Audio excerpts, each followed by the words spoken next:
Hello, my name is Charles, and today's project is a pocket watch to wristwatch conversion sent to me by a client named Tyler. He has been passed down this watch that originally belonged to his great-grandfather. He wants to convert it to a wristwatch, be able to wear it, and be able to remember his great-grandfather. So let's open up the package and see what we've got.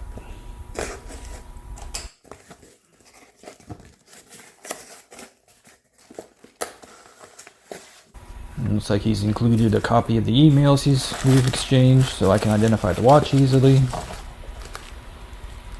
Looks like he didn't do a really great job of packaging it up, as the watch is floating around loose in the box here. But it is a full restoration, so won't make much difference in the end. It's actually in a nice open-faced case, which is 14 karat white gold by the looks of it. Doesn't initially start running, but again, we're doing a full restoration on this movement and recasing. So we'll send him back this case. We won't modify the movement in any way that it won't go back into the case, and he'll always be able to put it back to original if he ever wants to.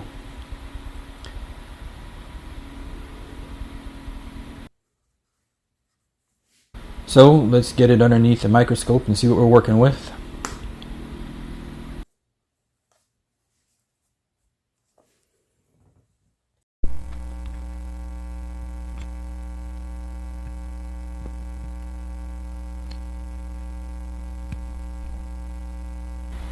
Everything looks clean.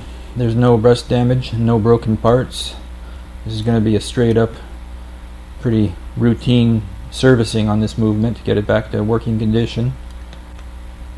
Since this is a voiceover, I already know that this is going to need a pretty significant beat error regulation, which is the only real noteworthy work that was done on this movement other than a routine servicing. So I'll focus in on that and slow down the servicing once we get there, and I'll explain what it is, how it works, and what the benefits are at that time. I'm going to go ahead and play some classical music while I tear this movement apart, and if you want to see a thorough servicing done in real time, I do have other videos on my channel which you can go check out for that. Just wanted to document here what was done to Tyler's watch.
So here's the movement straight out of the cleaning machine. Now he requested that I blew the screws and re-blew the hands, blew the regulator. He felt that even though he's changing the originality of the watch, that it makes the watch more presentable through the exhibition case back that this case I'm going to put it into will have. And it's his watch. Obviously we can make it the way he wants it. So bluing the screws pretty much just means you polish them until they're pretty much perfectly polished, and then heat them until they're about 300 degrees Celsius. And right about that temperature, carbon steel turns to a nice blue color, and that's what's been done here. Now we're going to reassemble this watch, and again, there's nothing noteworthy that happens in the reassembly that's not just a standard routine servicing. So I'm going to be quiet for a while and let you continue enjoying the music.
So with the movement serviced up, we're going to go ahead and put it into one of my 44mm cases here, which is just the absolute smallest case I can use to fit a size 12 pocket watch, and really turns out to be a pretty good size wristwatch for modern men.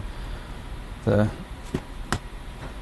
44mm size works pretty well on anything from a 6.5 inch wrist up, and pretty much I feel like 37 to 44mm is a sweet spot for watches these days. The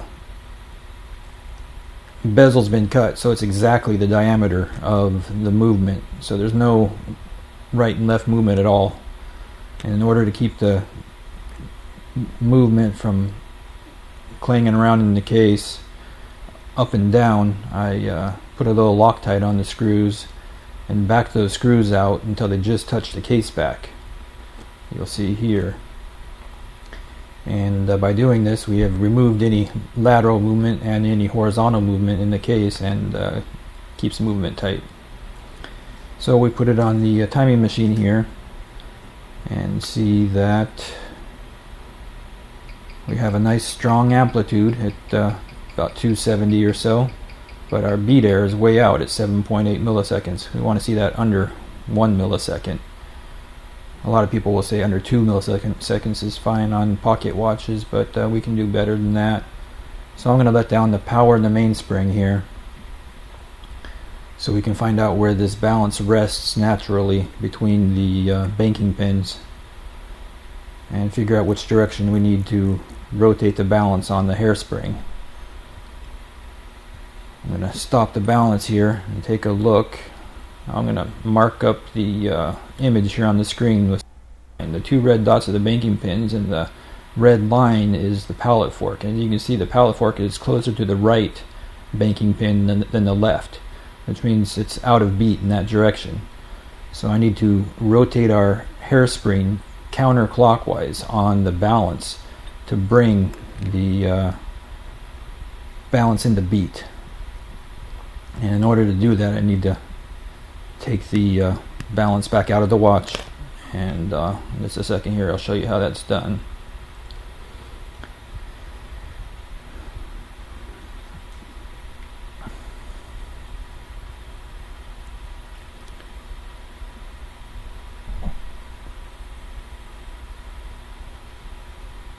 So the collet in the center of the hairspring needs to be rotated on the balance staff.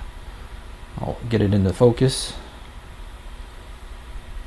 and in order to move the center starting position of the balance at rest, we just need to set the hairspring so that it's rotated a little bit, which I will accomplish right.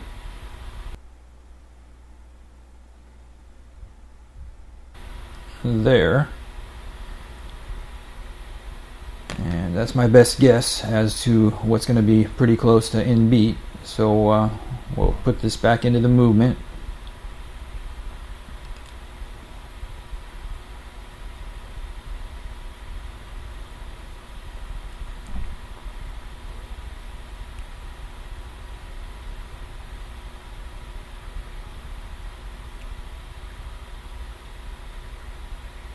Get our balance situated.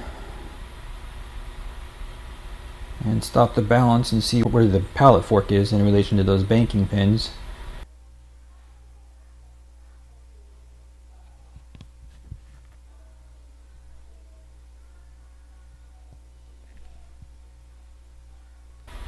Now it's a little hard to see on the screen, but right there you can see that pallet fork is pretty much dead center between those banking pins, which should get us a lot closer to being in beat on the timing machine. So I'll put the screw back in the pallet cock here.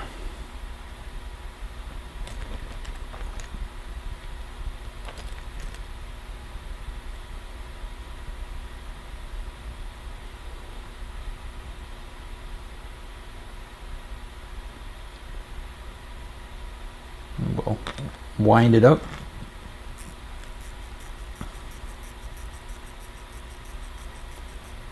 And we'll put it back on the timing machine and see what we've got. And I really did get this in one try, which if you're just starting out in watchmaking, it can take you hours to find the spot where it gets you under 1 millisecond, but I've been doing this for a while and I get lucky with a reasonable degree of frequency, which hopefully you can call skill. And now I'm going to bump the regulator a few times here to get it keeping better time since it's running so fast, which probably runs fast now because of the modern fully synthetic oils and the first real good cleaning it's had in years. It probably has been regulated on improper servicings and bad oil. And so now we just need to regulate that out. Now that we're in beat, it is actually got a higher amplitude because the ticks and the talks are equally separate from each other. Now we're at 310 amplitude and 0.6 milliseconds of beat error.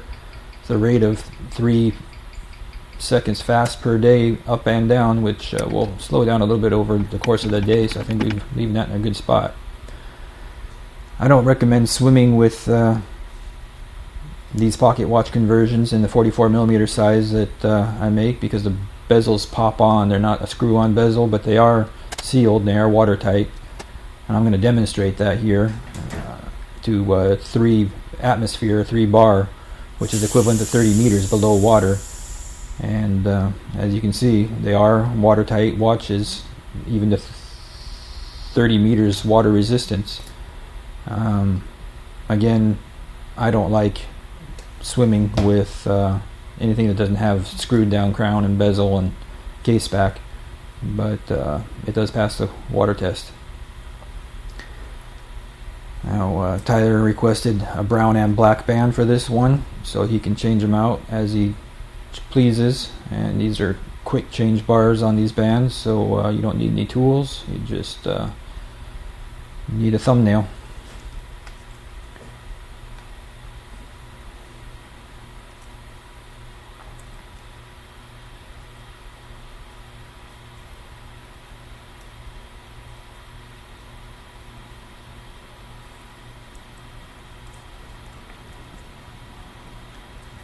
And this winds and sets just like any watch does.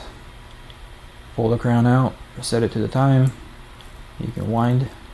It's already fully wound in this case, but and there's your watch finished, Tyler. Let's go ahead and box it up and send it to him. So I send all of my pocket watch conversions in my wooden case I make for these.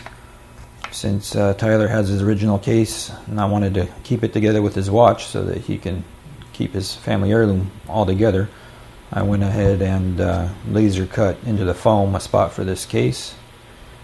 We'll keep it safe there. Put his watch into the foam. Cover up the case and watch with some foam for shipping. You can throw away the foam inserts I'm going to put on top right here as soon as it gets home and he puts this on his desk. But there you go, Tyler. Look forward to delivering in a couple of days. And this is Charles from the future here. I've gotten an email from Tyler. He's sent me pictures of the watch on his wrist, and he says he's thrilled with the result. So if there's anything I can help you with, let me know. And thank you for watching to the end. Please like and subscribe. Leave some comments below. It helps me out with the algorithm more than you know.